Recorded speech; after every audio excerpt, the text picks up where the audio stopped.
And it's not only just about reproductive rights, because this is also racism. This is systemic racism. They are afraid their whiteness is going to go away because white women aren't having babies. They're afraid their whiteness is going to go away because white women aren't having babies. So this is this is one of those everything is racism cases. What I mean by that is there's this trend in arguments where agreeing with something is racist and disagreeing with it is racist. It's like Schrodinger's racism. Like if a white person moves into a neighborhood, it's gentrification and that's racist. If a white person moves out of a neighborhood, it's white flight and that's racist. So any way you move is racist. That's, like the everything is racism narrative has become such a mockery of itself in certain situations that people like there's no attempt anymore at consistency. So, for example, many people, what this lady probably doesn't know is that many people have argued that the pro-choice movement is racist. And the silly argument they make is that Planned Parenthood was one of the co-founders, flirted with eugenics, and far more like a black woman is much more likely to get an abortion than a white woman. So the net result of abortions is to keep the population whiter than it would be. Like many people have made that silly argument, including some actual white supremacists that are in favor of abortion because they feel it limits the growth of the black population more than it limits the growth of the white population. This lady is making the opposite argument, which is somehow that stopping abortions is going to increase the number of white babies, therefore it's racist. Of course, she's not even considering that it's also increasing the population of black babies, which I guess on her logic isn't racist. There's very little logic happening there, but it is indicative of this tendency for everything on things not even related to race to become about race. Because what happens is when someone says something crazy like actually this Texas abortion bill is really about race, no one wants to be that person in the room who's like, actually no, it's about abortions, which is enough. Like it's controversial enough and worth exploring enough simply by being about abortions. It doesn't also have to be about race, and it's not. Nobody wants to be that person because next thing you know, two people are filming you and you're on Twitter and your whole life changes. People are terrified to call out obvious illogic in situations, especially if they are not the right skin color. So what happens when there's that much fear is that illogic is just given free rein. So this is just another example of that troubling dynamic. I just heard a moment ago, President Biden refuses to move the August 31st deadline. He's allowing the Taliban to dictate what we do. And he's going to leave our American people behind. You coward. You coward.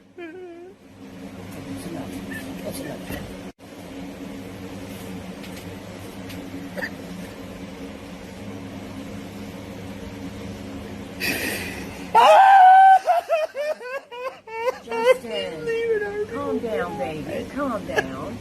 Calm down, honey. All right, so I don't disagree with him. I do disagree with his hysteria, and I hope he's okay. That's, it's not the most mature way to react to the situation, but let's be clear about how deep of a Biden made with our withdrawal from Afghanistan. It seemed from things Biden had said that he could move the deadline if he wanted to, but chose not to when we hadn't evacuated everyone who ought to have been. It really is, despite that person's like very strange over the top reaction, I don't think he's wrong on the substance of the issue. The way, I mean, it really is one of the great tragedies of American foreign policy in my lifetime that we went into another another country, allied with a lot of the people there in an extremely volatile country with ethnic conflicts, religious conflicts, and so forth, and said, you can trust us. If you work with us, yes, the Taliban will want to kill you, but we promise we will protect you. Right? We're invading their country, asking them to ally with us as enemies of the Taliban, and then we don't have a solid plan to evacuate them when we decide we've had enough. I mean, it is truly horrible. And again, there's a totally plausible way we could have still exited while still doing justice to our allies there, and we didn't. So that guy's definitely. I hope he's okay. And that's not. I'll just say I hope he's dealing with whatever is leading him to be so reactive. But I don't think that he's wrong in terms of how shameful it is and how sad we should feel about the way we left Afghanistan. Again, I don't doubt that if I watched the rest of his timeline, I'd find a lot of crazy stuff I disagreed with. But to dunk on him for that reaction, I'm not. So like, what's the idea? Where the way we left Afghanistan was great, and I wouldn't change a thing. There's no problem with how we promised people we would protect them from the death and oppression of the Taliban, and then just left many of them and didn't. That's really bad, and it didn't have to happen that way. So this comment was put on a video that had absolutely nothing to do with politics, but let's dive in because teaching is political. The education system, the curriculum, school zoning, funding, standardized testing, all of these things can create and further lead to class and racial inequalities and impact life chances for our students. Especially as a history teacher, my students deserve somebody who is going to confront and challenge the injustices and untruths that are in our history that have led to discrimination. So yes, teaching is political because as we develop curriculum and have conversations with our students, equity and anti-racism need to be in the forefronts of our minds, as well as giving our kids the means to gather factual information and form their own opinion. But this is wildly different than indoctrination or propaganda because I'm not trying to sway my students' opinions. I want them to form their own educated opinions. What I'm doing is challenging a broken system and hopefully laying the groundwork for progress and justice. Okay, a lot of word salad in there a little bit. When you're a history teacher, I think there is a way to teach history, a way that really puts the facts and causation X led to Y first, that you can pretty much strip politics away from. I mean, in principle, history is, like a series of events and our best attempt to understand causation in human affairs. Obviously, that's to say that is to gloss over so many important so much important nuance in what it is to be a historian or whatever. But what we're talking about teaching basic history to kids is making sure they know the most important events that have happened since the founding of the United States and before. And where she is right is that if you and I agree on what are the most important events, hypothetically, one person says, oh, well, the Tulsa massacre is one of the most important events in history. And you say, well, actually, I think if we're talking about limited space in a curriculum and we can only include so many events, I'd prefer to include, say, the expulsion of Mormons from the Southeast and the way in which Mormons were chased across the country and ordered to be killed by executive order in one state and so forth. Like, okay, we can argue about which one of those was a more crucial episode, more pertinent, and something about that disagreement can reflect or sort of be caused by our current politics. If I had a very BLM politics, I might want to reflect that by emphasizing the importance of teaching kids about the Tulsa massacre. If you're a Mormon, you might want to reflect that by the importance of teaching kids about the treatment of the Mormons.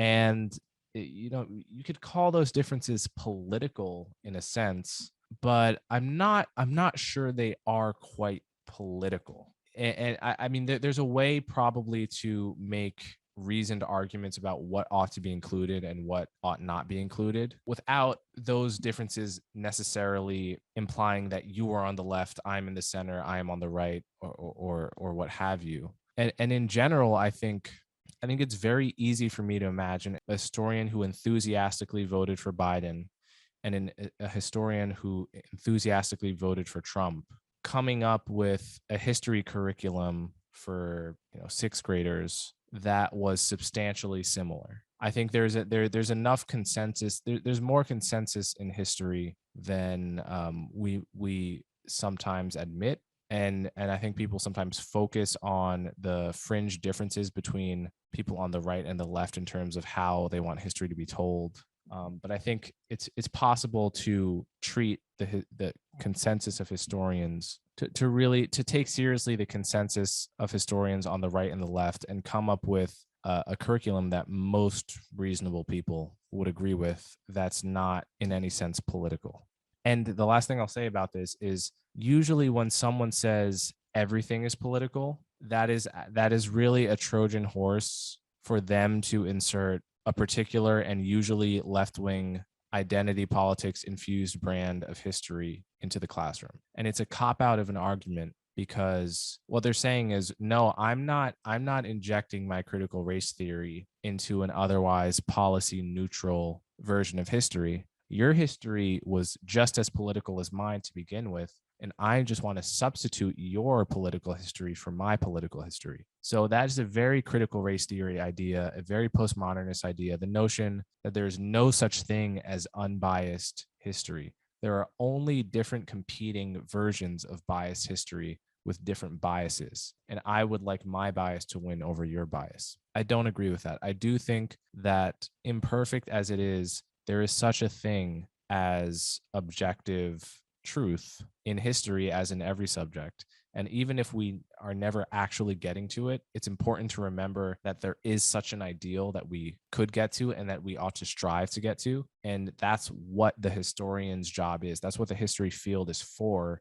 It's for inching towards, in like an asymptote kind of way of, we're never going to get there, but we know that it's possible to get there. And that's what it is to be a good historian and a good history teacher, is to be ever pushing towards what is the deepest and most objective version of what's happened here on earth. And so to say there's only such thing as biased history is just, it's a cop-out, and it's a way of not actually defending your own politicized version of history. Got a bunch of medical doctors I want to play for you on this when we come back. But first, let's take President Trump, who I believe is a good person and who I really care about and who I want to see get a lot of good Republicans elected in the midterms and who I would love to see run again.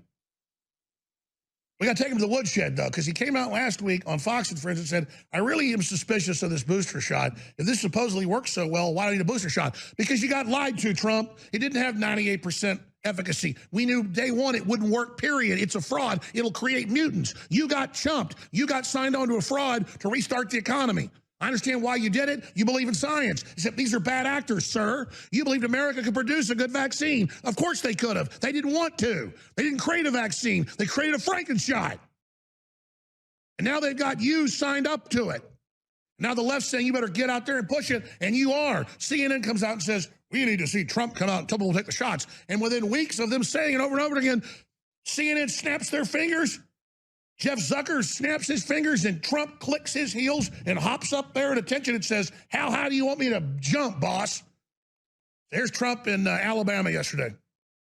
I believe totally in your freedoms. I do. You got to do what you have to do. But I recommend take the vaccines. I did it. It's good. Take the vaccines. But you got, no, that's okay. That's all right. You got your freedoms. But I happen to take the vaccine. If it doesn't work, you'll be the first to know, okay? I'll call up Alabama and say, hey, you know what? But it is working. BS. Trump, that's a lie. You're not stupid. Just 2 weeks ago, they said it was 65%, then 40%. Saw a number put up about Pfizer shots, 30-something%. Because they just want to tell you it doesn't work, so you're running at the new damn shot. And then they'll tell you in 6 months that one doesn't work. It's called rope-a-dope. Shame on you, Trump. Seriously. Hey, if you don't have the good sense to save yourself and your political career, that's okay. At least you're going to get some good Republicans elected. And, you know, we like you, but my God, maybe you're not that bright. Maybe Trump's actually a dumbass. All right, we'll be right back. Stay with us. Alex Jones is hilarious, I have to say. If he weren't funny, he's one of those people that's probably equally funny whether you love him or hate him, because I think he's an idiot, but I still find him hilarious. Obviously, he's wrong about vaccines. No surprise there. And I can honestly say maybe the first time I've actually felt proud of Trump is that he recommended taking the vaccine in a way that anti-vaxxers on the right might actually find credible. Like he's one of the few people that could actually change people's minds, who have the right-wing style of anti-vax. And I'm actually very happy that he said that. I mean, yeah, listen, I talked about conspiracies with Michael Shermer on my podcast. I don't know if it will be out by the time this is out, but I had Peter Doherty on to talk in great detail about the vaccine and why it's much safer than taking anything else that's billed as preventing COVID, and certainly much safer than risking getting COVID. Obviously, the vaccine is not creating mutants. It's not allowing Bill Gates to put a microchip into your brain. But I do like with people that are anti-vax by, whenever the topic comes up, praising Bill Gates in a robot voice. It's a great bit to do with your friends. You can steal it with me. You can steal it from me, rather, because it's just, I mean, these ideas are so ridiculous. It's really hard to take them seriously. But the net result is no joke, which is you don't want to get COVID, even though most young, healthy people are going to be fine. A non-negligent percentage are going to have these annoying at best long COVID symptoms and seriously harmful at worst. And of course, if you're not young and not healthy, you could lose it all, including your life. So it's no joke. Get the vaccine. It's safe. Get the booster, please. I just added bug to my list of pronouns, so here is a very quick tutorial on how to use bugs pronouns in sentences. Okay, let's go. I'm meeting up with my friend Moth later. Bug just dyed Bug's hair, and it's a super cool green color right now. I think we're gonna go to Bug's house and play some video games. And then I think Bug said that Bug wanted to go to the store by Bug's self. So I'm gonna head out after that, and then maybe we'll get to hang out another time. I love hanging out with Moth. Bug is a super cool friend, and I'm so glad that Bug hangs out with me. So yeah, if you guys have any questions, that is how you use bug self pronouns, and I'm always willing to answer questions about my pronouns. I think she needs to check Bug Self into the mental hospital, or she's just a very funny troll. I'd like to see the good in people, so I'm gonna assume that she's a very funny troll and leave it at that. But let's just say she's not doing Bug Self any favors if she's being serious about this. She's kind of just reinventing nicknames which have already existed for thousands of years. Like, people used to call me Coleslaw in high school. If it's like Bug is just a nickname. It's not a pronoun, except for Bug Self, which is hilarious. I got to give her credit. That's hilarious. At a certain point, your pronoun is just a nickname if it's weird enough. Check Bug Self before you wreck Bug Self. Don't kid yourself into believing that's why we lost. It's not. It's not. You're wrong. I'll tell you openly. You're wrong. And I'm not wrong. Yes, you are. I have plenty of proof. I have proof in Arizona, Pennsylvania, and Georgia. You did the Maricopa. Yeah. How did that turn out? And guess what? It's going to turn out, and it's going to flip. Okay, you watch. You're going to see firsthand. It won't. And you've got to flip all 5 states to make it. You know how they're stealing the elections? All right, I'm not going to argue with this. It's just something. Look, I'll say it openly. This is something you have to accept. Is there a lot of voters? He is right. Probably is. Enough that Trump won? No, absolutely not. You'll see. Absolutely not. 5 different states, yes. Hundreds of thousands of votes. Yes. You're kidding yourself. Next question.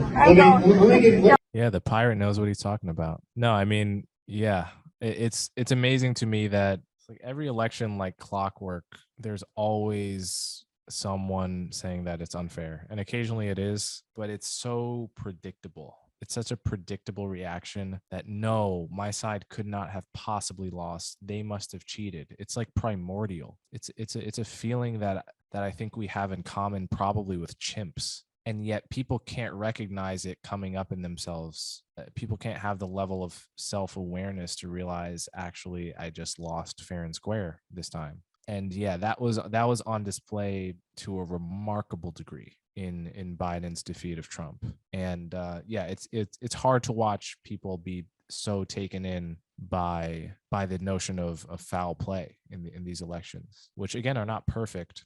And it's possible to cherry pick examples of weirdness happening. but that simply does not amount to a stolen election.